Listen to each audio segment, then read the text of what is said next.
Assalamualaikum warahmatullahi wabarakatuh.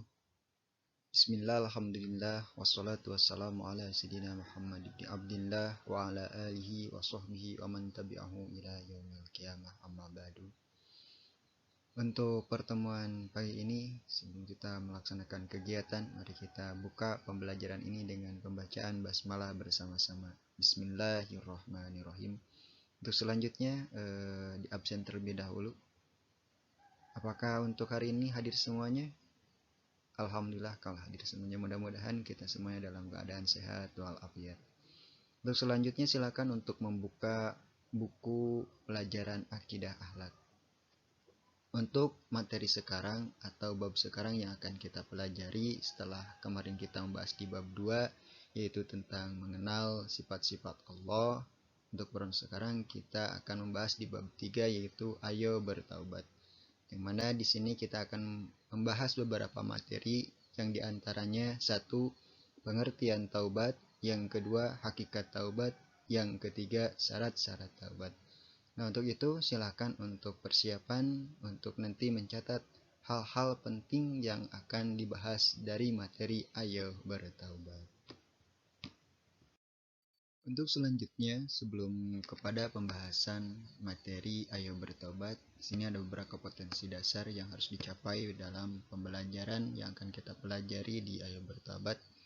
Yang pertama yaitu menghayati pentingnya taubat sebagai fondasi perjalanan rohani yang harus dilakukan oleh setiap muslim. Yang kedua yaitu menunjukkan sikap jujur dan tanggung jawab sebagai implementasi pemahaman tentang taubat. Yang ketiga, menganalisis hakikat, syarat-syarat, dan kedudukan taubat sebagai pondasi perjalanan rohani. Yang keempat, yaitu menyajikan hasil analisis tentang hakikat, syarat-syarat, dan kedudukan taubat. Adapun indikator pencapaian kompetensi dari pembahasan ayo bertaubat. Yang pertama, menguraikan pengertian taubat.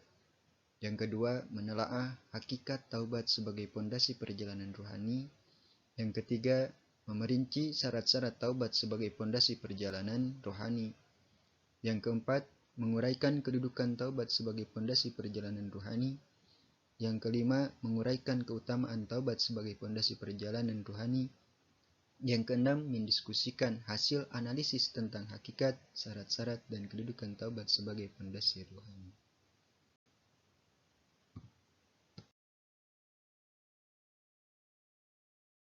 Adapun tujuan pembelajaran setelah mempelajari ayo bertobat, yang pertama, peserta didik dapat menjelaskan pengertian taubat. Yang kedua, peserta didik dapat menjelaskan hakikat taubat sebagai pondasi perjalanan rohani. Yang ketiga, peserta didik dapat menjelaskan syarat-syarat taubat sebagai pondasi perjalanan rohani. Yang keempat, peserta didik dapat menjelaskan kedudukan taubat sebagai pondasi perjalanan rohani. Yang kelima, peserta didik dapat menjelaskan keutamaan taubat sebagai pondasi perjalanan rohani. Yang keenam, peserta didik dapat menyajikan hakikat, syarat-syarat, dan kedudukan taubat sebagai pondasi perjalanan rohani. Selanjutnya, sebelum Bapak menjelaskan tentang ayo bertaubat meliputi pengertian taubat, hakikat taubat, dan syarat-syarat taubat, di antara kalian peserta didik, siapakah yang tahu apa yang dimaksud dengan taubat? Ya, silakan. Acungkan tangannya. Oh iya, silakan Anda untuk menjawab pertanyaan berikut.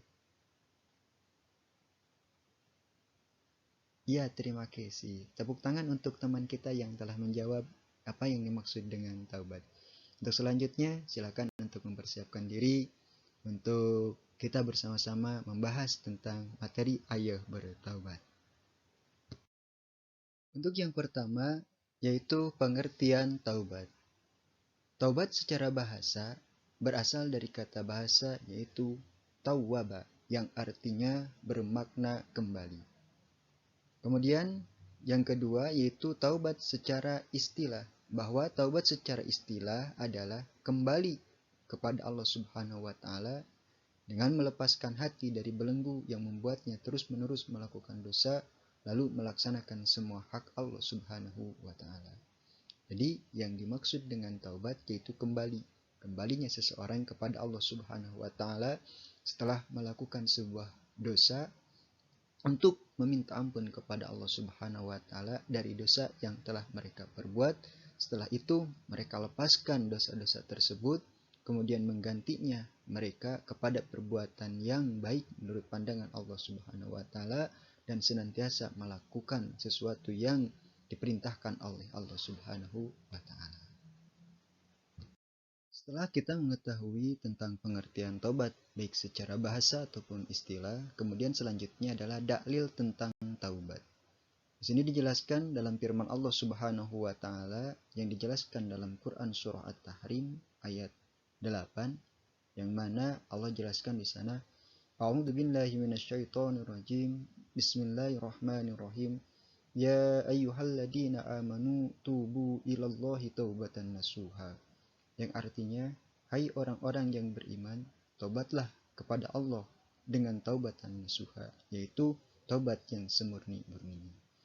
Kemudian selanjutnya sabda Nabi Muhammad sallallahu alaihi wasallam, wa qala sallallahu alaihi wasallam, ajilu bitaubati qabla al-maut wa ajilu bis-sholati qabla al-faut. Yang artinya, bersegeralah bertaubat sebelum meninggal dunia dan bersegeralah sholat sebelum waktu yang habis. Bahwa di sini dijelaskan bahwa kita selaku orang yang beriman harus melakukan tobat kepada Allah Subhanahu wa taala dengan tobat yang sesungguhnya. Bahkan Rasulullah Shallallahu alaihi wasallam menjelaskan bahwa kita harus bersegera-segera melaksanakan tobat, karena kalau kita melambatkan tobat, takut datang ketentuan Allah Subhanahu wa taala, yaitu berupa kematian. Untuk itu, dengan ini menjadikan sebuah dasar bahwa tobat itu penting bagi kita selaku orang yang beriman. Untuk selanjutnya, setelah tadi kita membahas tentang dalil daripada taubat, selanjutnya adalah hakikat taubat. Hakikat taubat yaitu perasaan hati yang menyesali perbuatan maksiat yang sudah terjadi, lalu mengarahkan hati kepada Allah pada sisa usianya serta menahan diri dari dosa. Yang kedua, melakukan amal soleh dan meninggalkan larangan adalah wujud nyata dari taubat. Kemudian selanjutnya adalah mengucapkan istighfar, merupakan wujud perbuatan awal taubat. Untuk itu, bahwa hakikat taubat adalah dengan adanya perasaan hati yang masih menyesal seorang hamba, kemudian hati tersebut menuju kepada Allah Subhanahu wa taala untuk menahan dirinya dari perbuatan-perbuatan dosa. Setelah itu, kemudian dia melakukan sesuatu dari amal soleh untuk menghapuskan segala dosa yang telah mereka perbuat, dan yang dia lakukan dalam kehidupan sehari-harinya selalu melazimkan istighfar, yaitu bertobat kepada Allah dengan kalimat Astaghfirullahaladzim sebagai awal perjalanan mereka bertobat kepada Allah Subhanahu wa taala. Selanjutnya di sini Bapak akan membacakan kisah taubatnya Malik bin Dinar. Malik bin Dinar merupakan seorang yang terbuang, suka bermabuk-mabukan, suka mendalimi manusia, memakan hak-hak mereka, makan riba, dan penuh maksiat sehingga semua orang menjauhinya. Suatu hari Malik bin Dinar mempunyai hasrat untuk menikah. Kemudian dia pun menikah dan dikaruniai seorang anak perempuan bernama Fatimah. Dan karena Fatimah inilah dia mulai mengurangi maksiatnya. Namun ketika menginjak dewasa, Fatimah pun meninggal dunia.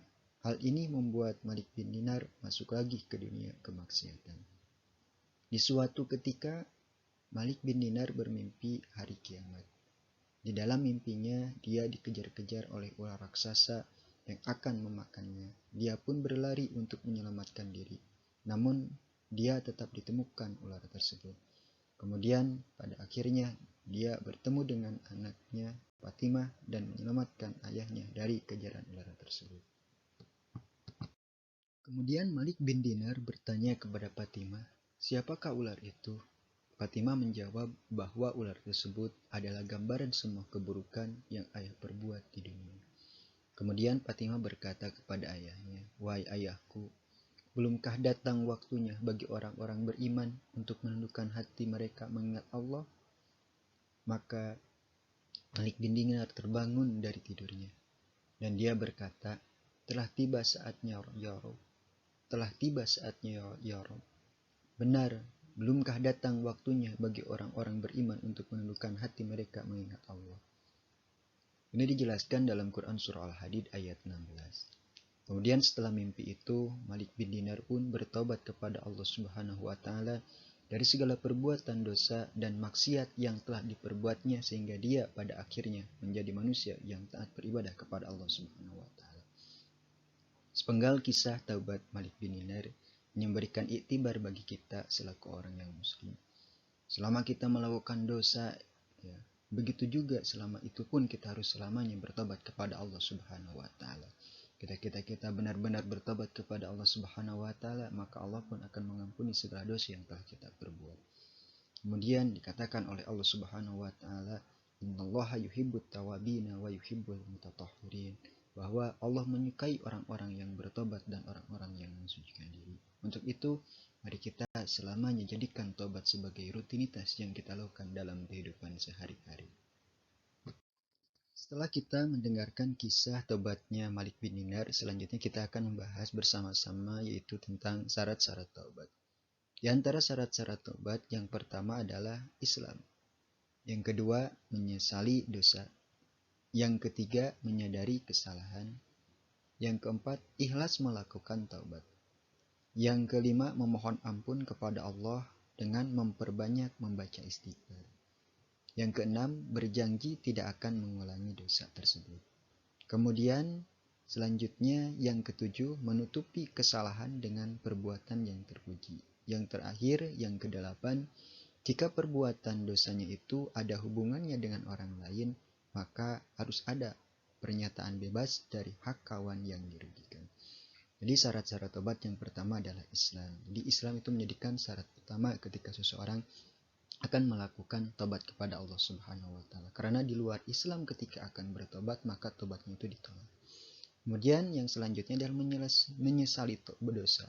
Ketika seseorang akan bertobat, maka harus menyesal dengan dosa tersebut. Lanjutkan, kemudian dia sadar bahwa dia telah melakukan dosa. Kemudian setelah itu barulah dia melakukan tobat kepada Allah dengan apa? Dengan ikhlas. Ikhlas bertobat kepada Allah. Kemudian selanjutnya memohon kepada Allah Subhanahu wa taala untuk diberikan ampunan. Kemudian dengan melazimkan memperbanyak membaca istighfar. Kemudian setelah itu dia pun berjanji tidak akan mengulangi perbuatan dosa tersebut, tidak akan kembali lagi kepada perbuatan dosa tersebut. Kemudian dia selamanya menutupi kesalahan dengan perbuatan kebaikan untuk menutupi ataupun menghapus dosa-dosa yang telah dia lakukan dengan akhlak terpuji. Namun ketika kita berdosa dengan hubungan dengan hak adami atau dengan orang lain, maka kita harus ada pernyataan bebas dari orang yang telah kita rugikan atau orang yang telah kita dolimi atau yang telah kita dosai. Itu beberapa syarat-syarat tobat yang harus kita perhatikan, yang harus kita terapkan, yang harus kita adakan ketika kita akan melaksanakan tobat, baik kepada Allah Subhanahu wa taala ataupun kepada sesama manusia. Setelah kita bersama-sama belajar terkait tentang materi Ayo Bertobat, ya, meliputi pengertian taubat, kemudian tentang hakikat taubat, kemudian syarat-syarat taubat. Nah, dari peserta didik, apakah ada yang ditanyakan dengan materi yang telah kita bahas bersama-sama? Oh iya, apa pertanyaannya? Bagus sekali pertanyaannya. Apakah ada teman yang mau menjawab di antara peserta didik untuk menjawab pertanyaan temannya? Oh iya, silakan. Bagus. Ya, silakan tepuk tangan. Mari kita tepuk tangan untuk teman kita yang bertanya kemudian menjawab dari pertanyaan teman kita. Tadi pertanyaan dari teman kita, kenapa Islam itu menjadikan salah satu syarat ketika seseorang akan melakukan taubat? Tadi penjawabannya sudah bagus bahwa itu merupakan hak, ya, ataupun menjadikan sesuatu yang harus ada, ya, ketika seseorang akan melaksanakan taubat. Itu modal utama ketika seseorang akan taubat adalah Islam, atau hal yang utama, ya, hal yang penting ketika seseorang akan melakukan taubat adalah Islam. Karena tadi dijelaskan bahwa ketika seseorang akan bertobat kemudian dia tidak Islam atau di luar Islam, maka tobatnya itu tertolak. Apa yang menjadikan sebab orang tersebut tertolak dari tobatnya? Karena dia tidak beragama Islam. Ya, oleh sebab itu Islam itu menjadikan hal yang penting ketika seseorang, atau syarat yang penting ketika seseorang akan melakukan taubat. Selanjutnya adalah kita merujuk kepada latihan soal. Di sini Bapak sudah siapkan beberapa soal yang harus Anda kerjakan dari materi yang telah kita pelajari, dari pengertian taubat, hakikat taubat, dan syarat-syarat taubat. Yang pertama di sini pertanyaannya adalah apa pengertian taubat secara bahasa dan istilah. Kemudian yang kedua, tulislah dalil Al-Quran tentang taubat. Yang ketiga, apa hakikat dari taubat. Yang keempat, tulislah syarat-syarat taubat. Nah itu silakan Anda tulis. Setelah Anda tulis, nanti Anda jawab pertanyaan tersebut. Silakan mau mandiri ataupun mau berkelompok, silakan.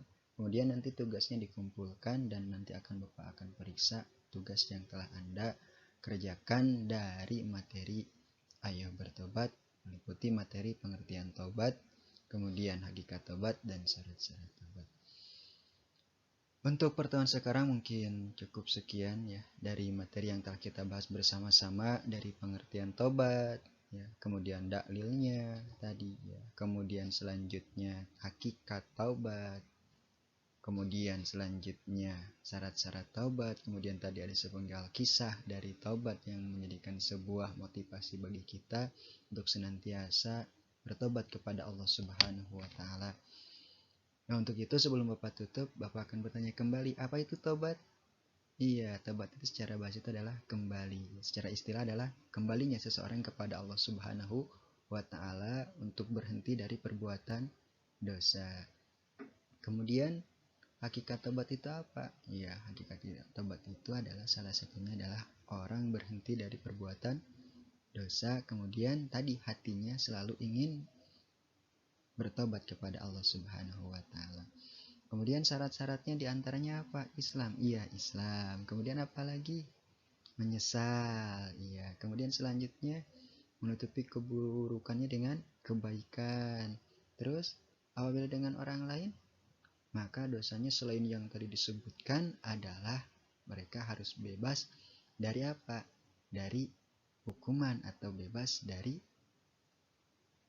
pernyataan dari orang tersebut bahwa mereka sudah membebaskan dosa kita. Barulah kita akan diterima tobat kita oleh Allah Subhanahu wa taala. Nah, itu ya beberapa materi yang telah kita pelajari. Untuk itu mari kita tutup proses pembelajaran ini dengan pengucapan hamdalah bersama-sama. Alhamdulillahirabbil alamin. Sekian dan terima kasih. Assalamualaikum warahmatullahi wabarakatuh.